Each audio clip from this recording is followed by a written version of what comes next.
사무엘상 말씀 중에 지난주 화요일에 우리가 묵상했던 말씀, 오늘 본문 말씀으로 함께 읽었습니다. 굉장히 중요한 본문이라고 생각하는데요. 사무엘상 전체 흐름상 이제 사울의 왕권이 굉장히 구체적으로 위협을 받게 되고 대신해서 다윗이 새로운 리더로 부상하는 이 트랜지션이 분명하게 보여지는 그런 내용이라고 말할 수 있는데요. 이런 본문을 가지고 우리가 어떻게 이것을 우리의 삶 속에 적용할 수 있을까라는 고민이 당연히 필요합니다. 이 본문을 통하여 예를 들면 우리가 사울의 어떤 하나의 그 인간으로서의 어떤 부족함들을 이야기하고 또는 다윗을 하나의 인간으로서의 그의 또 장점들을 우리가 생각하면서 뭔가 도덕적으로 윤리적으로 우리가 배울 수 있는 것이 있나라고 접근하면 사실은 좀 문제가 생기는 것은 뭐냐면은 성경에 등장하는 인물들이 대부분 아주 다 악하지도 않고 또 아주 다 선하지도 않기 때문에 어떤 한 사람을 우리의 삶의 모델로 삼기에는 굉장히 부족한 부분이 있다라고 하는 것입니다. 사실 성경의 이 역사서의 내러티브를 보면서 우리는 한 사람의 문제를 갖고 이야기하기는 좀 부족합니다.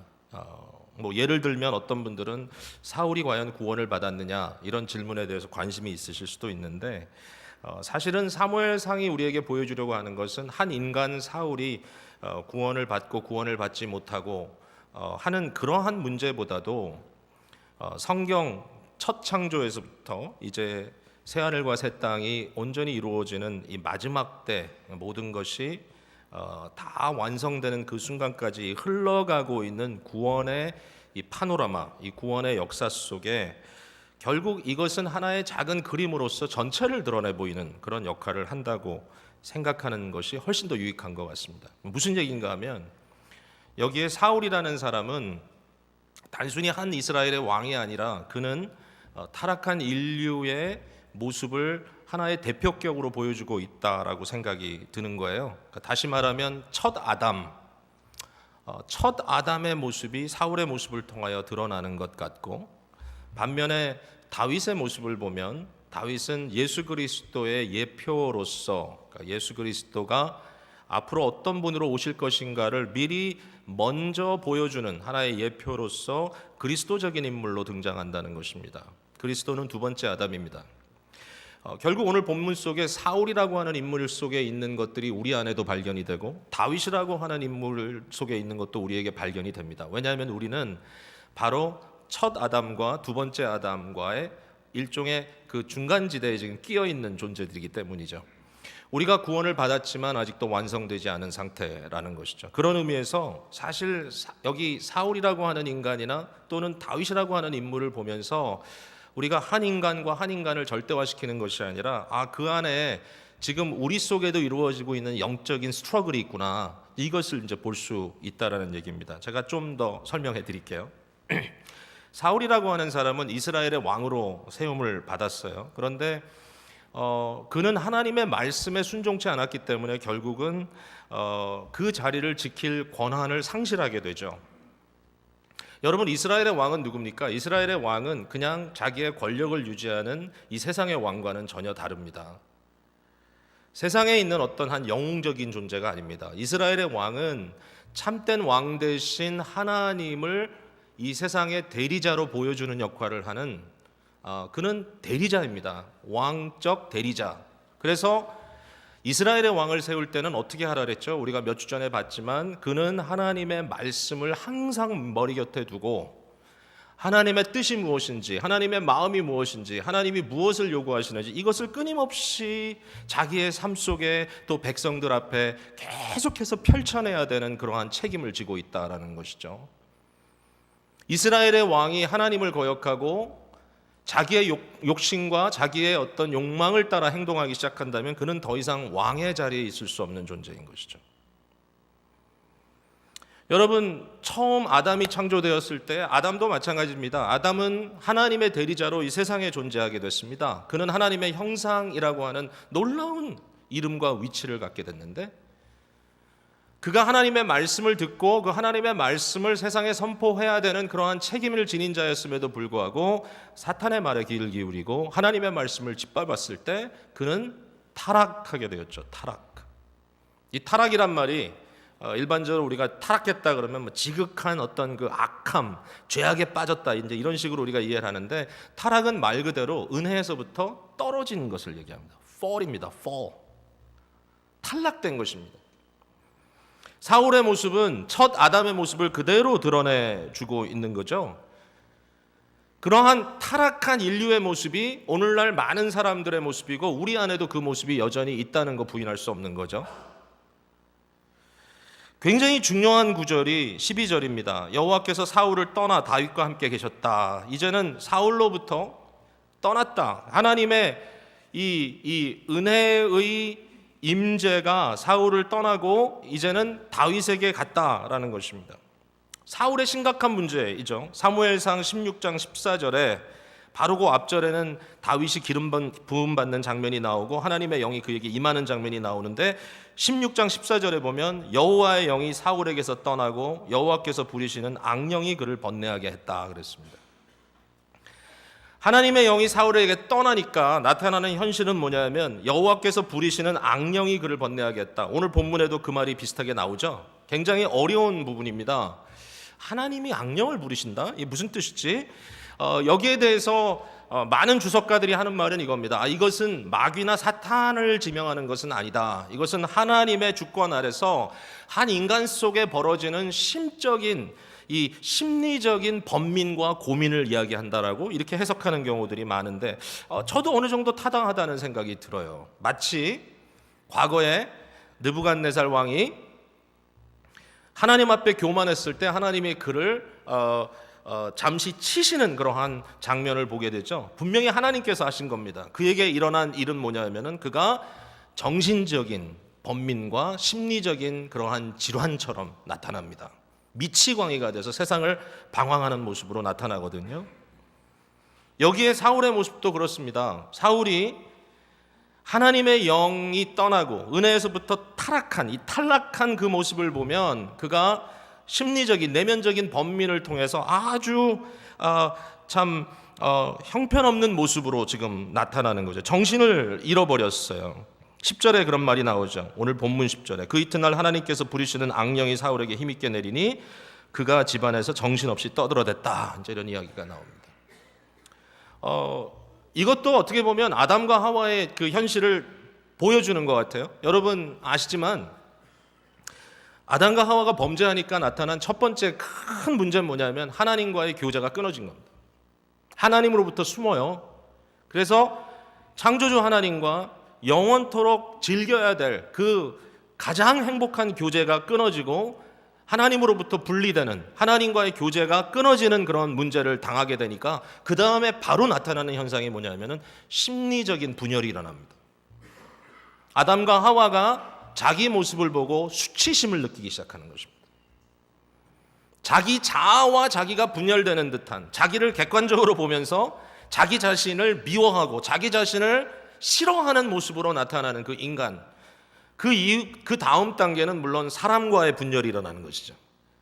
이런 식으로 죄의 문제가 진전되고 있는 것입니다. 그래서 여기에 사울이 하나님과의 교제로부터 탈락되는 그러한 과정을 통해서 결국은 그가 심리적으로 심각한 케이오스 속에 빠지는, 번민 속에 빠지는 그런 모습을 보게 되는 것이죠. 반면에 사울이 왕됨을 패하시고 목동 다윗에게 기름을 부으셨는데 참 재밌습니다. 다윗이 기름 부음을 받았지만 실제로 그가 왕이 될 때까지는 아직 많은 시간이 남아 있었어요.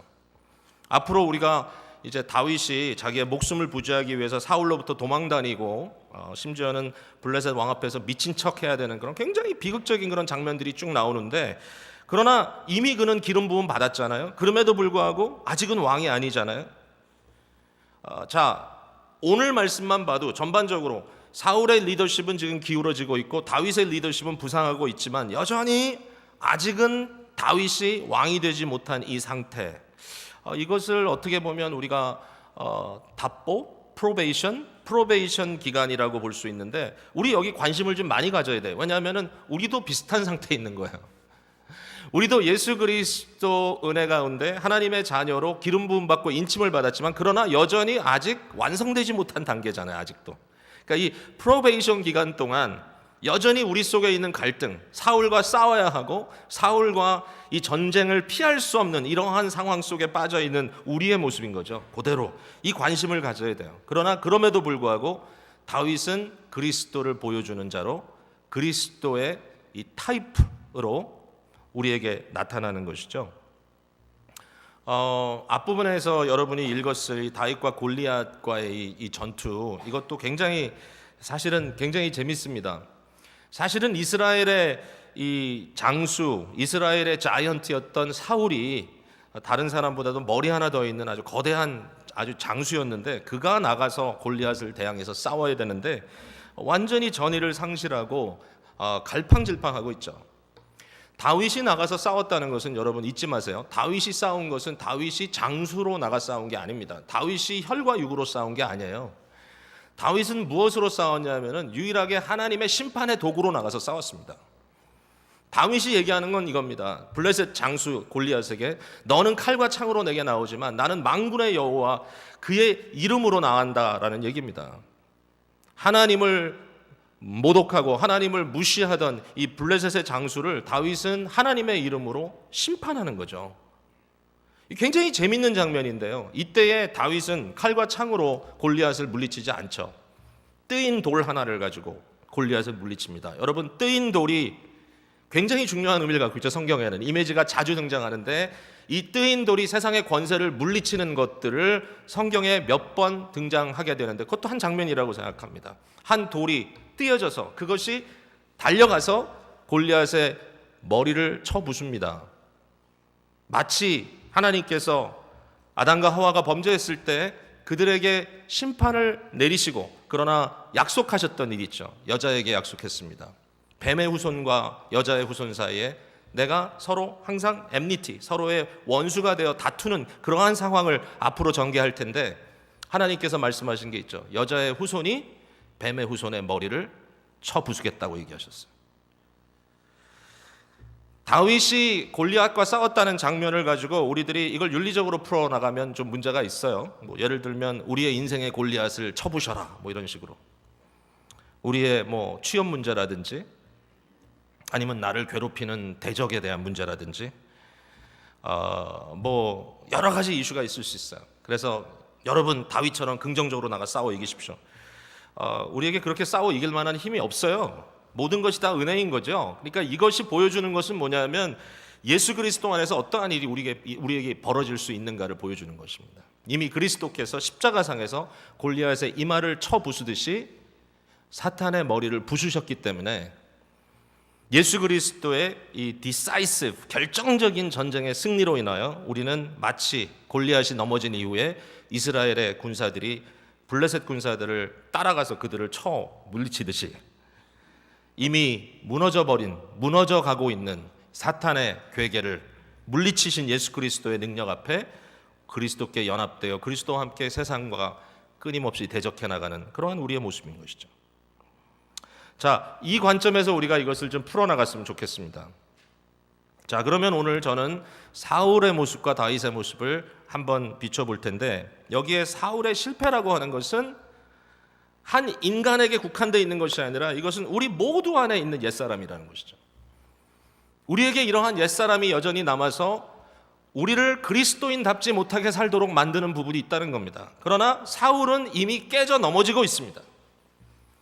우리 안에 벌어지고 있는 옛사람은 무너져 가고 있다는 것입니다. 반면에 하나님의 임재로 인하여 일어나고 있는 다윗의 모습을 통하여 우리는 그리스도 안에 있는 은혜를 또 생각해 봐야 될 것입니다.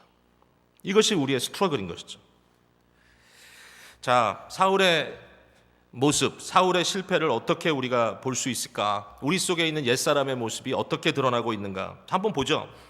첫 번째로 사울의 모습을 보면 그의 옛사람, 그의 이 타락한 모습, 그 근성을 보면 그는 하나님보다 사람을 훨씬 더 의식했다는 것을 볼 수 있습니다.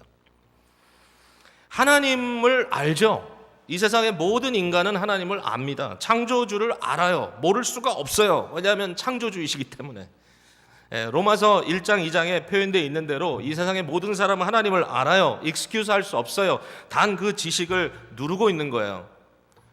사울도 하나님을 알았어요. 그러나 하나님을 의식하기보다는 사람을 더 의식합니다. 사람을 의식하기 때문에 하나님의 말씀에 귀를 막아버립니다.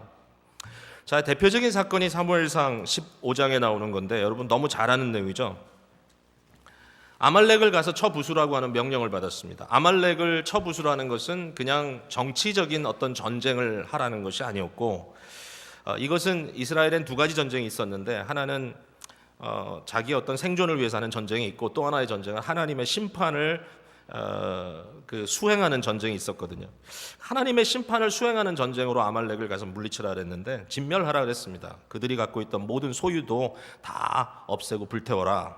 이것은 심판을 얘기하는 건데, 사울과 그의 백성들이 가서 아말렉과 싸웠잖아요. 근데 아말렉과 싸우고 보니까 아말렉이 너무 좋은 게 많은 거예요. 살찐 짐승들이 있고 뭐 여러 좋은 게 있으니까 그걸 다 죽이고 불태우지 않고 좋은 걸 싹 쓸어가지고 전리품으로 가져왔어요.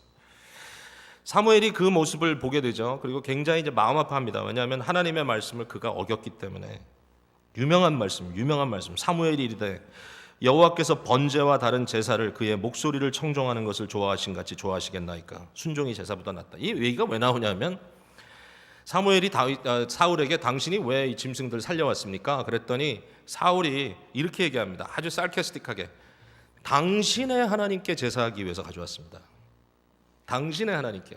굉장히 도전적인 말이에요. 너 위해서 가져온 거야, 이런 얘기죠. 그때에 사무엘이 하는 얘기죠. 하나님이 제사를 순종보다 기뻐하시겠습니까? 당신이 왕인데, 왕으로서 하나님의 명령을 어겼는데 그것이 제사라는 이유 때문에 오케이가 될 수 있습니까? 안 된다는 거죠.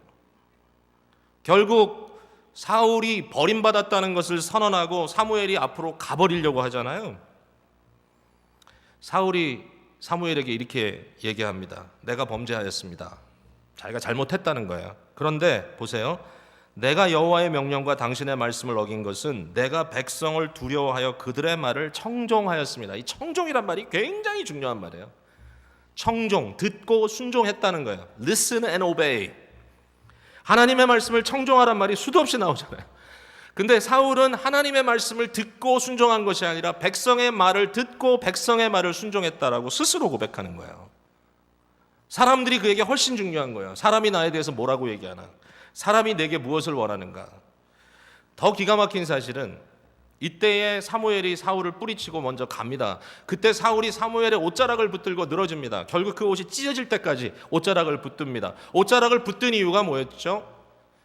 자기가 개선 장군으로, 개선한 왕으로 지금 이 종교적 리더로서 이스라엘에 함께 있는 사무엘과 함께 당당하게 백성들 앞으로 나아가서 칭송받기를 원했던 거예요. 근데 사무엘이 가버리면 자기는 뭔가 잘못한 사람이 되고 만다는 거죠. 사울이 뭐라고 얘기하죠? 15장 30절에 이렇게 얘기합니다. 사울이 이르되 내가 범죄하였을지라도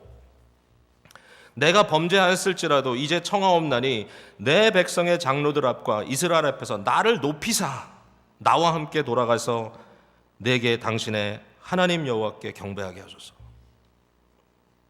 내가 범죄했을지라도, 내가 잘못했을지라도 제발 부탁합니다. 백성의 장로들과 백성들 앞에 나를 높여주십시오. 너무 드러나는 거예요, 속마음이. 예? 지금 사울이라고 하는 사람에게 무엇이 중요한가? 예? 결국 그러고는 돌비를 세우고 자기가 승리했다는 사실을 그냥 전하고 싶어서 어쩔 줄 몰라 하는 한 인간입니다.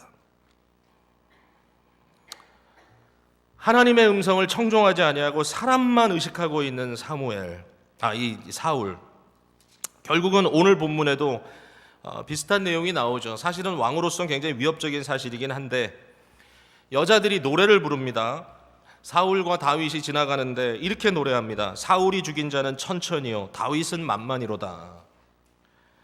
왜 하필이면 이렇게 노래를 해야 되는지, 하여튼 사람의 마음이 참 잔인해요. 이걸 보면 참 안 됐어요. 그럼에도 불구하고 이 말을 듣고 나서 사울은 심히 불쾌하여 그 다음 사건은 뭐죠? 다윗을 쳐 죽이려고 했다는 것이죠.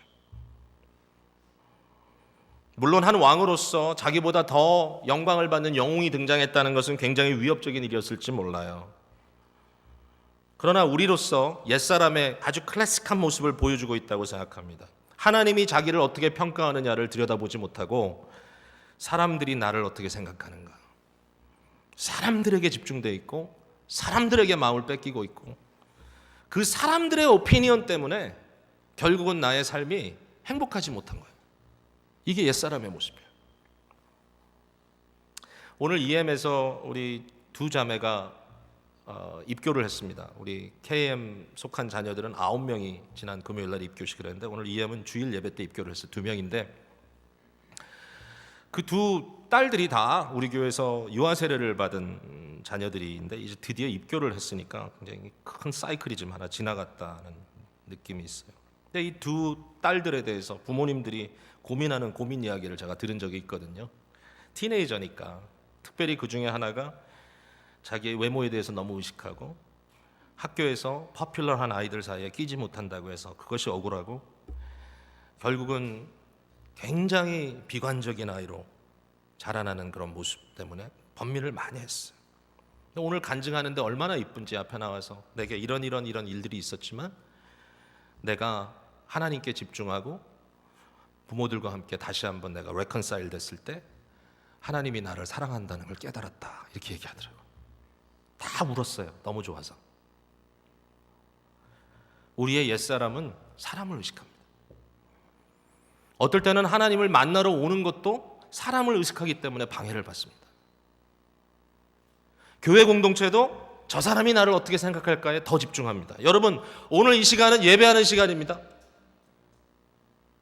여러분의 처지와 여러분의 형편이 어떻든지 간에 그게 하나님 앞에는 상관할 이슈가 아닌 거예요. 지금 옛사람의 모습을 버리고 새 사람을 입는다는 것은 오늘 우리의 마음이 하나님께 집중되는 것이고 하나님께서 나를 뭐라고 얘기하시는지 거기에 귀를 기울이는 거예요. 너무 감사하게도 예수 그리스도 안에서 하나님이 저와 여러분을 보고 뭐라고 얘기하시는지 아시죠? 너는 내 아들이다. 너는 내 딸이다. 내가 너를 사랑한다. 너는 의롭다.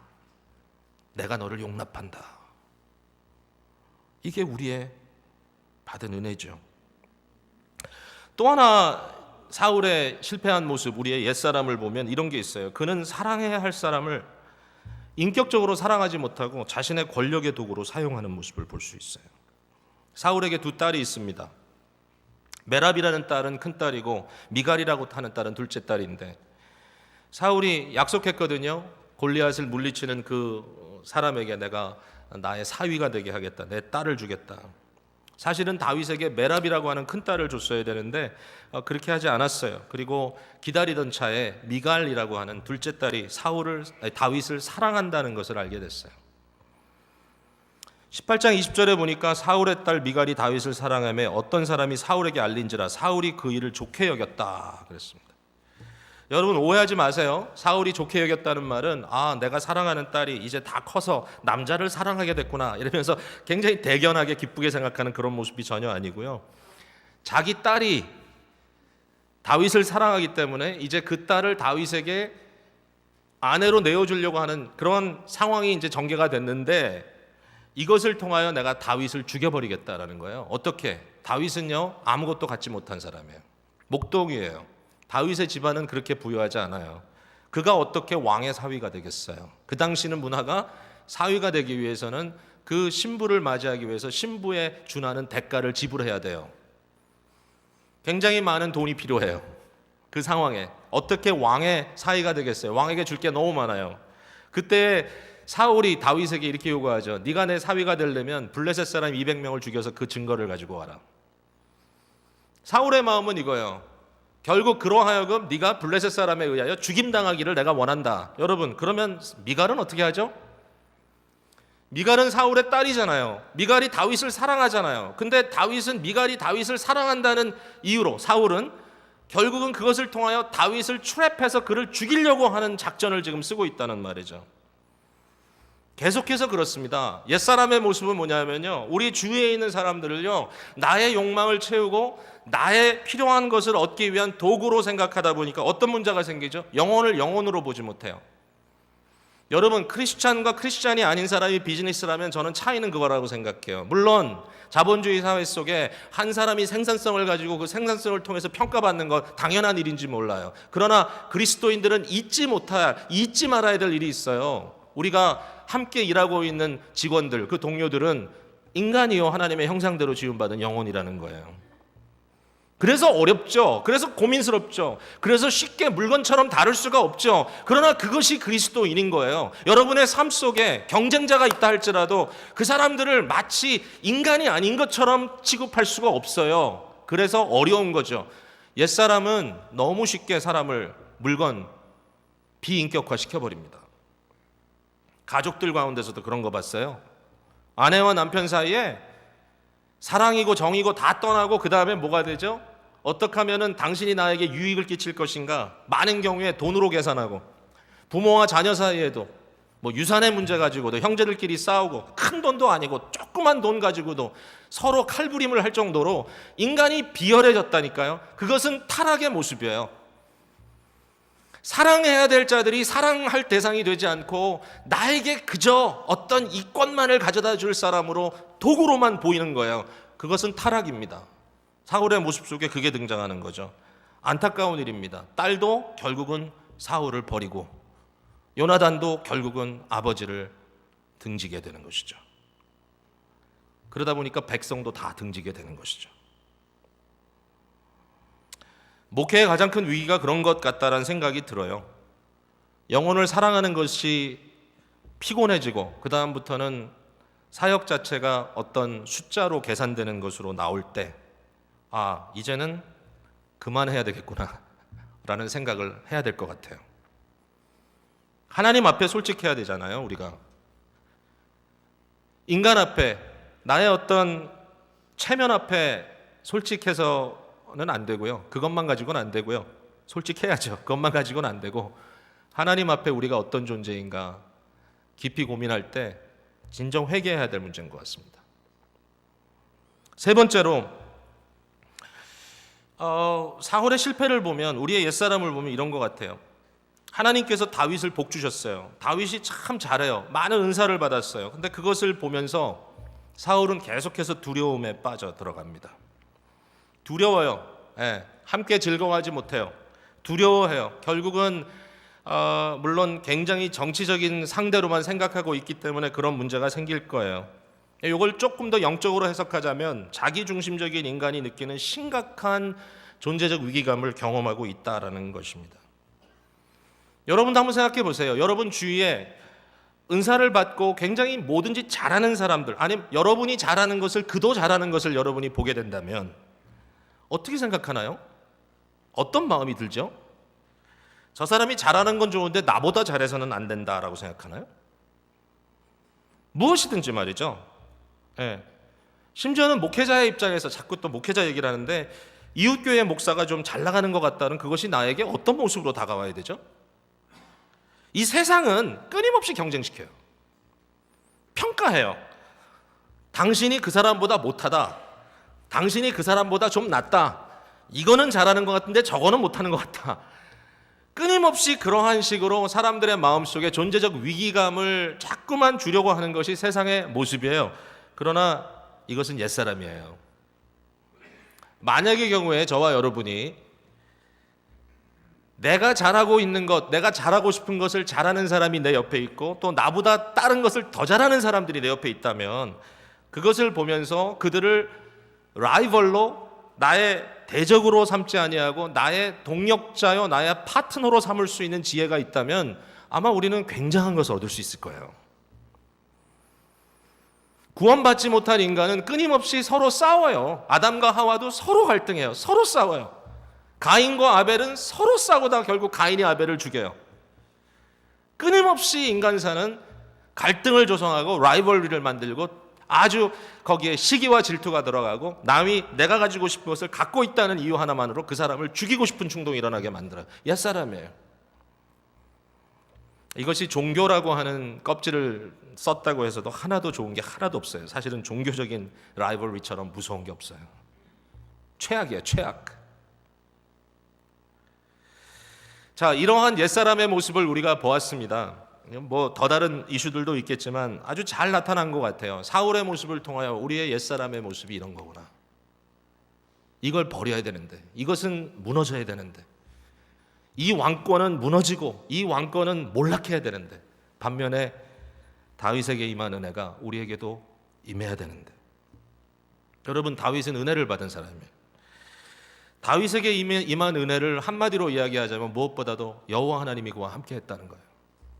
오늘 본문에 계속 등장해. 여호와 하나님이 그와 함께 하셨다. 여호와께서 그와 함께 계시니라. 다윗은 하나님이 함께한 사람이야. 그러므로 다윗은 예수 그리스도의 예표예요. 여러분, 마태복음에 등장하는 예수님의 또 다른 이름이 뭐죠? 그의 이름을 예수라 하리라. 이는 그가 백성들을 죄에서부터 구원할 자다. 그러면서 이사야서를 인용해서 얘기했죠. 이는, 이사야가 말한 대로 뭐죠?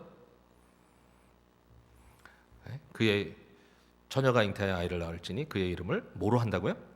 임마누엘이라 하리라. 임마누엘이라는 말의 의미를 여러분 아시죠? 임마누엘은 하나님이 우리와 함께 하신다.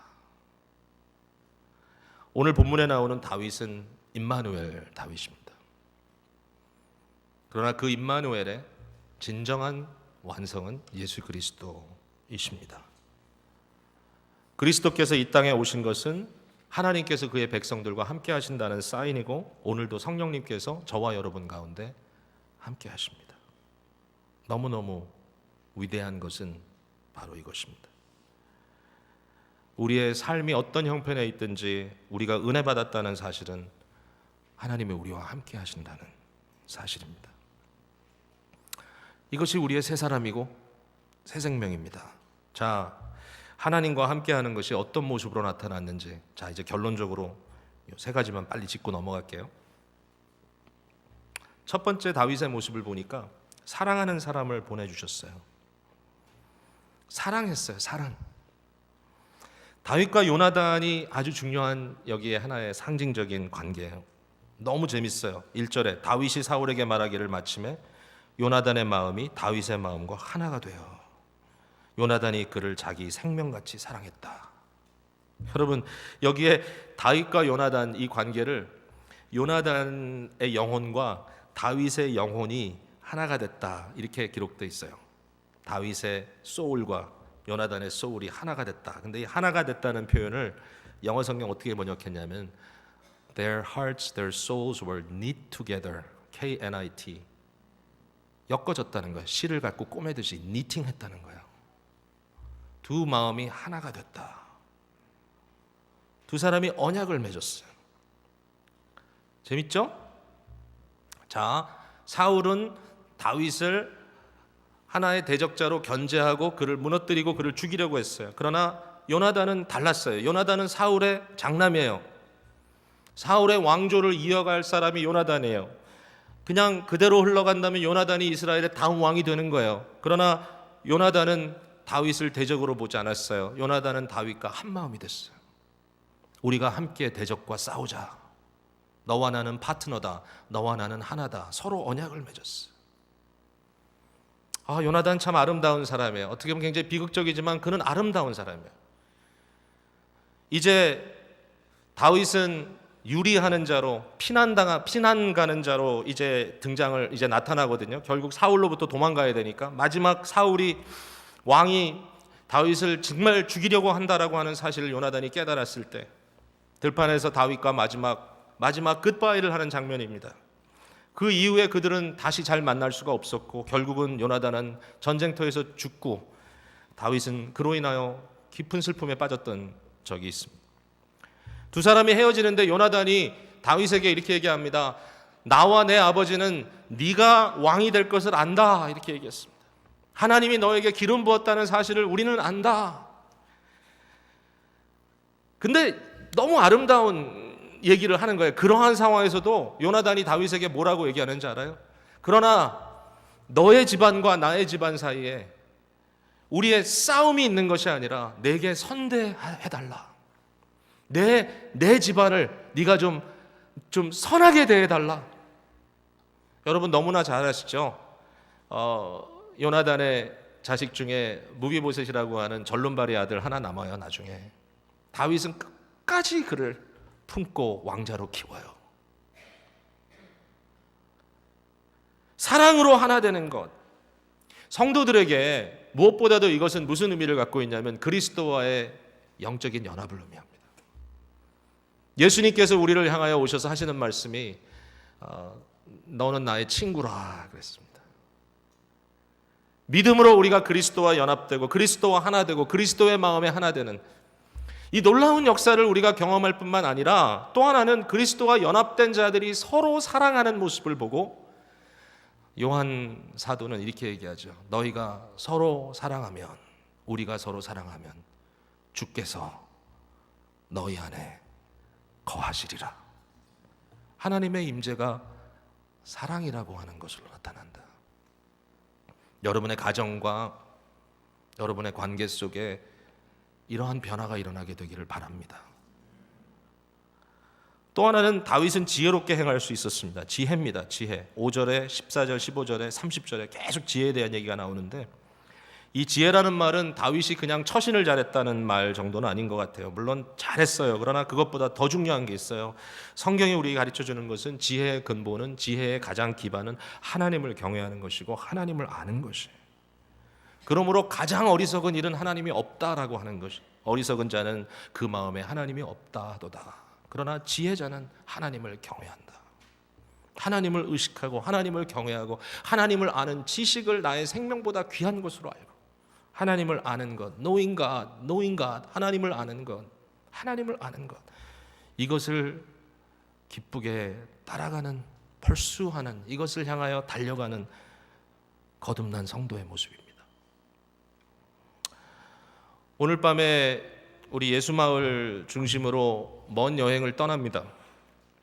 교회에서 버스를 타고 JFK까지 가서 거기서 밴쿠버까지 긴 여정을 떠나고 거기서부터 캐나다 서부의 산속으로 여행을 하는데 어떤 분들의 마음에는 뭐 관광하는 거겠지 이렇게 생각하는데 뭐 작년에 같이 가셨던 분들도 계시지만 제가 가지고 있는 생각은 그냥 단순히 관광이 아니라 이것은 함께 가는 여정이요 진정한 교육이라고 생각합니다.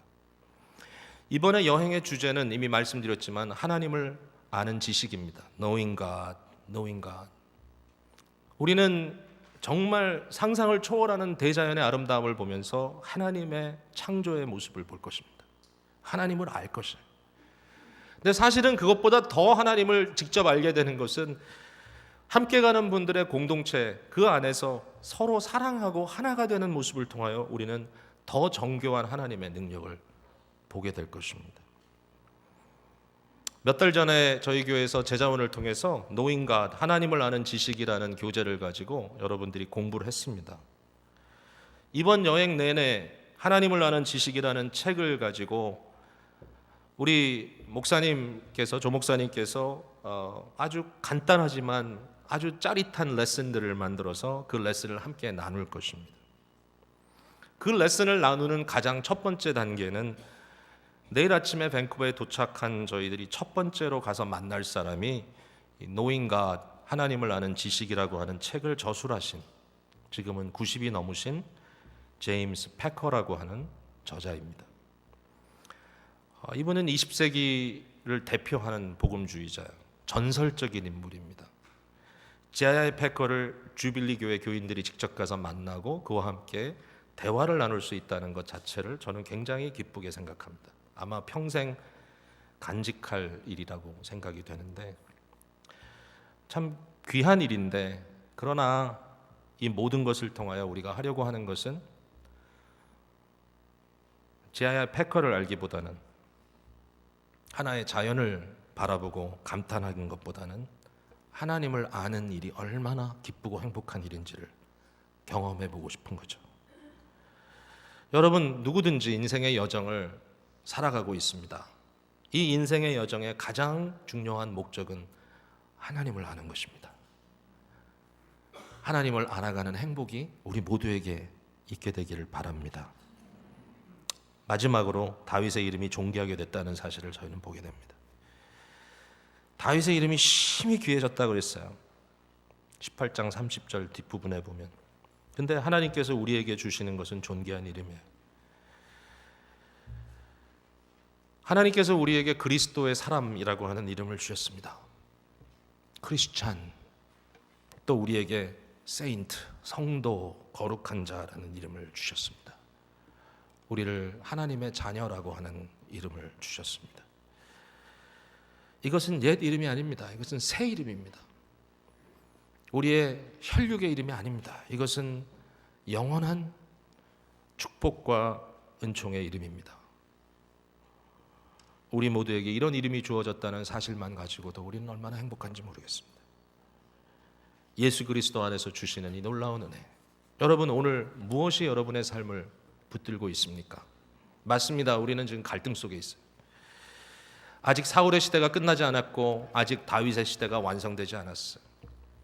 그 둘 사이에 끼어서 우리 옛사람과 새사람 사이에서 여전히 우리의 자아가 힘들어하고 있는 모습을 보고 있어요. 그러나 우리는 분명히 믿어요. 사울은 무너지고 있고 다윗은 일어서고 있습니다. 첫 아담은 무너지고 있고 두 번째 아담 예수 그리스도가 우리의 삶의 주인이 되셨습니다. 우리는 그분을 따라갈 것입니다. 여러분의 삶 속에 이 여정이 아름다운 열매로 계속해서 나타나게 되기를 간절히 축원합니다. 기도할게요. 같이 기도하면서 이